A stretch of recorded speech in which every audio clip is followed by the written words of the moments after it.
स्वागत है दोस्तों आप सभी लोगों का आपके अपने YouTube चैनल क्लिनिकल पॉडकास्ट पे।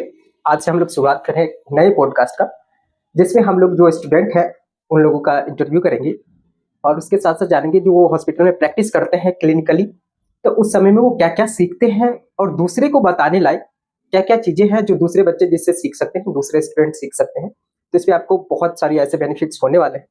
फिलहाल इस चीज को हम बाद में डिटेल में बात करेंगे इस चीज पे। अभी जो हमारा टॉपिक है उस टॉपिक पे बात करने वाले हैं और ये टॉपिक बहुत यूनिक होने वाला है। है क्या एक्चुअली कि बहुत सारे ऐसे फीमेल हैं जो एचएसजी टेस्ट करवाना चाहते हैं और उनको डर रहता है कि एचएसजी टेस्ट बहुत ज्यादा पेनफुल होता है।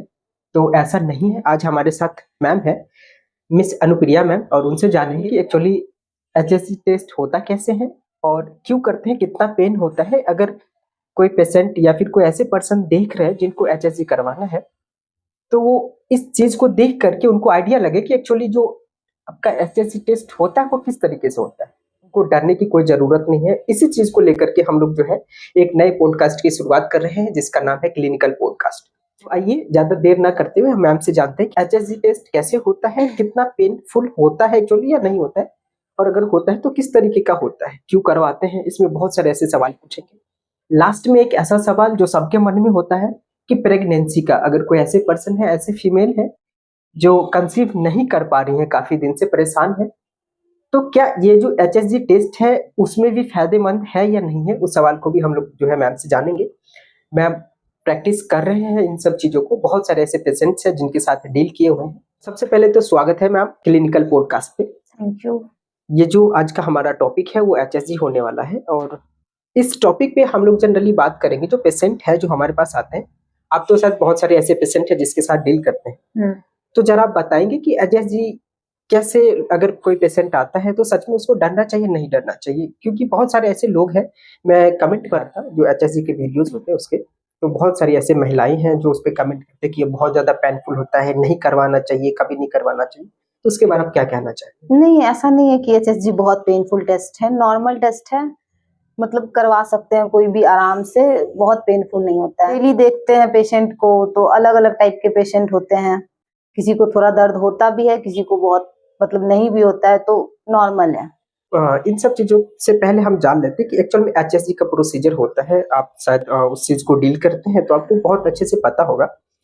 तो हम जानना चाहेंगे कि एक्चुअली एचएसजी टेस्ट है क्या और क्यों किया जाता है ये टेस्ट। एचएसजी टेस्ट एक स्पेशलाइज्ड फ्लोरोस्कोपिक टेक्निक जिसके through female reproductive system mainly uterus को और फेलोपियन ट्यूब को देखा जाता है। इसमें फेलोपियन ट्यूब के ब्लॉकेज वगैरह को देखा जाता है। ठीक है, ये किस फीमेल में हैं, यानी कैसे फीमेल को ये टेस्ट करवाना चाहिए, डॉक्टर रिकमेंड करते हैं? वो फीमेल जो कि इनफर्टाइल है, वो फीमेल्स जिनका रिकरेंट प्रेगनेंसी लॉस हो रहा है, उसमें करवाया जाता है। लाइगेशन होता है, नसबंदी होता है, उसको चेक करने के लिए कभी कभी ये टेस्ट परफॉर्म किया जाता है कि सही से फेलोपियन ट्यूब बांधा गया है कि नहीं।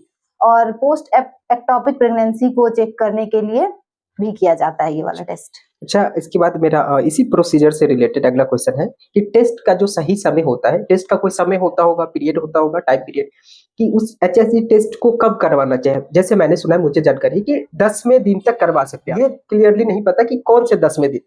पीरियड्स के 7 to 10 डेज में करवाया जाता है, क्योंकि ये टाइम पीरियड इसलिए चुना जाता है, इस टाइम में ओव्यूलेशन नहीं होता है। अगर इससे पहले करवाएंगे तो ब्लीडिंग होगा तो टेस्ट खराब हो जाएगा, और अगर इसके बाद करवाएंगे तो एग खराब हो सकता है कॉन्ट्रास्ट के कारण से, या फिर अगर फर्टिलाइजेशन हो चुका होगा तो बेबी खराब हो सकता है। मतलब जो पीरियड का ब्लड वगैरह रहता है उसमें अगर रह गया और टेस्ट कर दिए तो फिर टेस्ट का रिजल्ट खराब हो सकता है। अच्छा, टेस्ट में कितना समय लगता होगा पूरे प्रोसीजर को कंप्लीट होने में?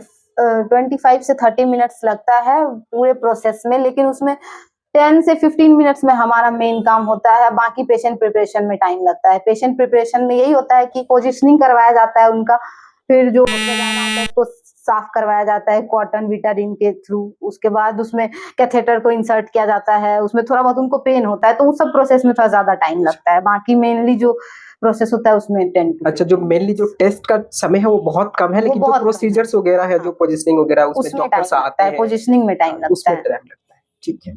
अच्छा, टेस्ट से पहले पेशेंट को कुछ बोला जाता होगा, कुछ दिया जाता होगा, कुछ ऐसा मेडिसिन वगैरह? हाँ, बस वो पेन के लिए डायलोना का इंजेक्शन दिया जाता है, तो 10 मिनट्स पहले दिया जाता है।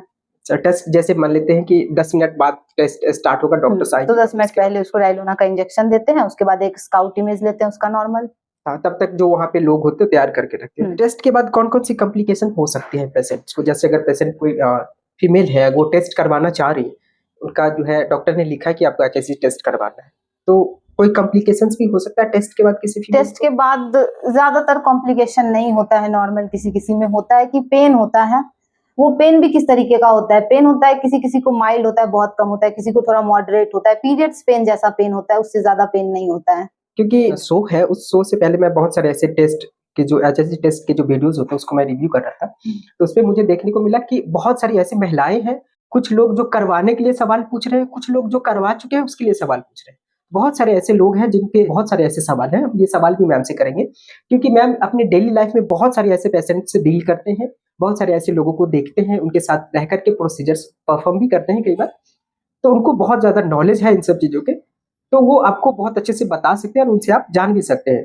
ठीक है, तो मेरे पास मैम कुछ क्वेश्चंस है पेशेंट के साइड से कि जो HSG होता है उसमें दर्द, सबसे ज्यादा लोग जो है इसी दर्द को लेकर के परेशान होते हैं कि कितना दर्द उस टेस्ट में होता है, तो किस तरीके का दर्द होता है और कितना दर्द होता है, कुछ बता देंगे? हर एक फीमेल में अलग अलग टाइप का पेन होता है। कोई कोई फीमेल्स ऐसी भी वहां पे आती है जिसको बिल्कुल भी पेन नहीं होता है, नॉर्मली पूरा प्रोसेस हो जाता है, उनको बिल्कुल पेन नहीं होता है। कोई कोई फीमेल्स होती है जिनको थोड़ा बहुत दर्द होता है, कुछ फीमेल्स ऐसी भी होती है जिनको थोड़ा ज्यादा पेन होता है, तो उसके लिए हम लोग पहले ही इंजेक्शन दिए हुए रहते हैं डायलोना का, और अगर प्रोसेस के बाद उनको थोड़ा पेन होता है तो उसके लिए भी डॉक्टर उनको मेडिसिन दे देते हैं।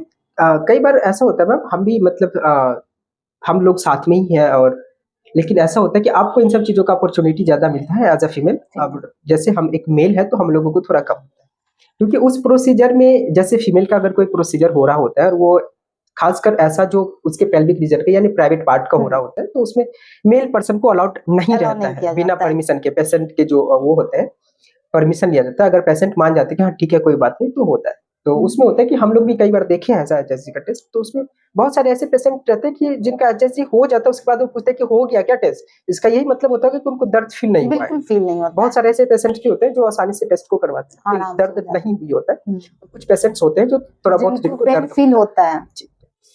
अच्छा, कितने समय लगते हैं, कितने समय तक वो दर्द रहता है अगर मान लेते हैं किसी पेशेंट में फील होता है, तो ये सब चीज आप ज्यादा डील करते हैं इन सब चीजों से? मेनली ये पेन 24 से 48 आवर्स तक रहता है। जैसे ऐसा होता है कि कई बार जो है डॉक्टर्स बाद में, अगर कोई ऐसा पेशेंट है कंप्लेंट करती है कि हमें बाद में ज्यादा दिन तक मतलब 24 या 48 घंटे से ज्यादा भी दर्द रहता है, तो समय में डॉक्टर अपने साइड से उसको पेन किलर या कुछ ऐसे मेडिसिन दे देते हैं। ठीक है। अच्छा, प्रोसीजर को मैनेज करने के लिए खुद से महिलाएं क्या कर सकते हैं? कुछ ऐसा जो घर पे जैसे प्रोसीजर करवा के गई, उनको कोई कॉम्प्लिकेशंस हो गए, कुछ दिक्कत हो गई, तो क्या कर सकते हैं? उनको प्रॉपर रेस्ट करने को बोला जाता है, जितना ज्यादा से ज्यादा हो सके उतना पानी पीना है, कुछ मेडिसिन दिया जाता है, एंटीबायोटिक्स, कुछ पेन किलर्स दिए जाते हैं, कुछ आयरन और कैल्शियम के टेबलेट दिए जाते हैं, उनको डॉक्टर के थ्रू रिकमेंड किया जाता है, वो सब उन लोग को लेना है, प्रॉपर रेस्ट करना है, 2-4 दिनों में ठीक हो जाती है। और हाँ, जो इंटरकोर्स होता है वो नहीं करना है 24 से 48 आवर्स तक। टेस्ट होने के बाद एंड टेस्ट होने से पहले भी नहीं करना होता है। मेडिसिन, जैसे कि मेडिसिन डाल करके उस टेस्ट को किया जाता है, अंदर अगर रह जाता है इन्फेक्शन के चांसेस बन जाते हैं, राइट? और एक सबसे ज्यादा इंपॉर्टेंट क्वेश्चन जो है मेरे पास, जो पेशेंट के साइड से या जो ऐसे लोग हैं, जो ऐसे फीमेल जो इस टेस्ट को करवाना चाहते हैं, तो उनके अंदर ये रहता है ज्यादा कि बहुत सारे ऐसे औरत भी है जिनको, जो लेडी है, उनको ये भी बताएं कि इस टेस्ट को प्रेगनेंसी के लिए, यानी जो इनफर्टाइल है, जिनको बच्चे नहीं हो रहे हैं, जो कंसीव नहीं कर पा रही है, उसके लिए भी टेस्ट होता है कि उनका ये मानना है कि इस टेस्ट को करवाएंगे हम कंसीव कर जाएंगे। क्या सच में ऐसा होता है कि उस टेस्ट को करवाने के बाद कंसीव कर सकती हैं महिलाएं? हाँ, HSG टेस्ट परफॉर्म करवाने के बाद बहुत मतलब हाई चांसेस होता है कि कंसीव हो जाता है, क्योंकि जो भी हमारा फेलोपियन ट्यूब के रास्ते में जो थोड़ा बहुत अगर कुछ रुकावट होता है, जो हम लोग कॉन्ट्रास्ट डालते हैं, ट्राइजोग्राफ डालते हैं हम लोग कॉन्ट्रास्ट के फॉर्म में, तो उसके थ्रू पूरा फेलोपियन ट्यूब क्लीन हो जाता है, तो आराम से एग और स्पर्म का वो हो जाता है, चांसेस बढ़ जाता है। मतलब कहने का ये मतलब कि जैसे अगर कोई रास्ता बंद है और उस रास्ते से हम फ्लश कर रहे हैं कॉन्ट्रास्ट को, तो वो जो ब्लॉकेज होता है वो खुल जाता है उसके से। तो उसके बाद छोटा मोटा अगर ब्लॉकेज है, तो अगर कोई ज्यादा ब्लॉकेज है तो देन तो सर्जिकल मतलब होता है। कुल मिलाकर ये है कि इससे चांसेस बनते हैं कि आप चांसेस बनते हैं कंसीव करने के। अगर आप कंसीव नहीं कर पा रहे हैं तो आप ये टेस्ट करवा के एक बार ट्राई कर सकते हैं। HSG टेस्ट के बाद 4 to 6 मंथ के ड्यूरेशन में फीमेल्स का चांसेस हाई हो जाता है कंसीव करने का। अच्छा मैम, एक बार मैं देखा हूँ अपने ही साथ, जो जहाँ पे हम लोग काम करते हैं वहीं पे ऐसा हुआ था। एक हुआ था कि एक महिला आई थी टेस्ट के लिए, HSG टेस्ट के लिए, और वहाँ पे उस समय में जो फीमेल स्टाफ होते हैं वो अवेलेबल नहीं थे। हालांकि वहाँ पे करते जो रेडियोलॉजिस्ट होते हैं, उसके साथ साथ जो गायनेकोलॉजिस्ट होते हैं वो डॉक्टर ही करते हैं, बट असिस्ट करने के लिए कुछ लोग होते हैं। तो वहाँ पे फीमेल स्टाफ नहीं थी, और शायद प्रोसीजर वगैरह हो गया सब कुछ। उसके साथ जो लेडी थी, उसके साथ उसका जो अटेंडेंट था, शायद हस्बैंड था या भाई था, ऐसा करके कुछ। तो वहाँ पे लेडी स्टाफ तो थी नहीं, तो मेल स्टाफ के साथ मिल करके मतलब करवाना प्रोसेस हो गया। एक्चुअली बाद में जाकर के टेस्ट हो जाने के बाद FIR करवा दी कि जब टेस्ट हो रहा था तो वहाँ पे बहुत सारे ऐसे मेल स्टाफ थे। एक्चुअली मेल स्टाफ नहीं होते हैं, लेकिन आपसे पहले पूछ लिया जाता है, और अगर आपको कोई दिक्कत है, आप जैसे एक फीमेल है, आप टेस्ट करवाने जाते हैं, तो आप बोल सकते हैं कि हमें मेल स्टाफ नहीं चाहिए, हमारे लिए फीमेल स्टाफ अवेलेबल है, तो हम करवाएंगे। लेकिन तो ये होता है कि आपको जरूरी है तभी टेस्ट करवाने हैं, तो हम तो आपके भले के लिए करते हैं। लेकिन ऐसा हुआ था हमारे, तो ये एक शॉकिंग बात था कि उसने FIR करवा दिया, और जो लोग वहाँ पे रहते थे, स्टाफ थे, उन सबको रोक लगा दिया कि आप HSG के प्रोसीजर में नहीं जा सकते। हम लोग भी वहाँ पे सीखने के लिए जाते हैं, लोग सीखने के लिए जाते हैं, तो उनके लिए ये चीज तो गलत था। खैर कुछ नहीं कर सकते, आप अगर जाते हैं, इसमें पेशेंट को समझना चाहिए, उनसे एक बार पहले पूछा जाता है। हाँ बिल्कुल, कि आप कंफर्टेबल है कि नहीं। अगर वो खुद बोलती है कि हाँ हम कंफर्टेबल है, कोई दिक्कत नहीं है, तो डन करने के बाद कोई दिक्कत नहीं। अगर आप कंफर्टेबल नहीं है तो आप डिमांड कर सकते कि हमें फीमेल स्टाफ ही चाहिए, मेल स्टाफ के सामने नहीं कर सकते।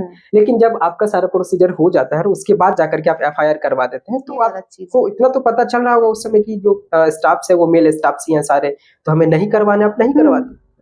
तो ये चीज था जो एक इंसिडेंट हुआ था, और बहुत मतलब शॉकिंग इंसिडेंट है ये, शायद आपके लिए भी, अगर आपको अगर पता चला होगा पहले तो ये चीज। या मिस अनुप्रिया मैम है हमारे साथ, आप जो है बहुत कुछ सीखे होंगे, हमने भी बहुत कुछ सीखा मैम से। हालांकि मैम को बहुत ज्यादा एक्सपीरियंस है इन सब चीजों का, मैम बहुत सारे पेशेंट से डील करते हैं, हम लोग तो बहुत कम, जैसे अभी तो स्टोरी भी बताया मैंने कि हम लोग नहीं जाते, इस वजह से हम लोग जाते भी नहीं। कई बार खुद भी डर लगता है कि HSG का प्रोसीजर होता है तो हम लोग नहीं जाएंगे, तो ये चीज होता है। मैम एक रेडियोग्राफर है, और जब भी HSG टेस्ट वगैरह होता है तो मैम वहाँ पे असिस्ट करते हैं। बारे में जितना बताऊँ उतना कम है। वो मैम को मैं थैंक करना चाहूंगा कि इन्होंने अपना समय निकाल करके हमारे पॉडकास्ट पर, आप सब लोग भी बहुत कुछ सीखे, हम भी बहुत कुछ सीखे। आप सब लोगों की साइड से भी हम मैम को थैंक्स करेंगे। इसके लिए हमारे पास एक छोटा सा कार्ड है, जिस कार्ड के थ्रू हम मैम को थैंक्स करना चाहेंगे। मैम ये आपके लिए है। थैंक यू सो मच, आपका इस समय देने के लिए बहुत बहुत थैंक यू।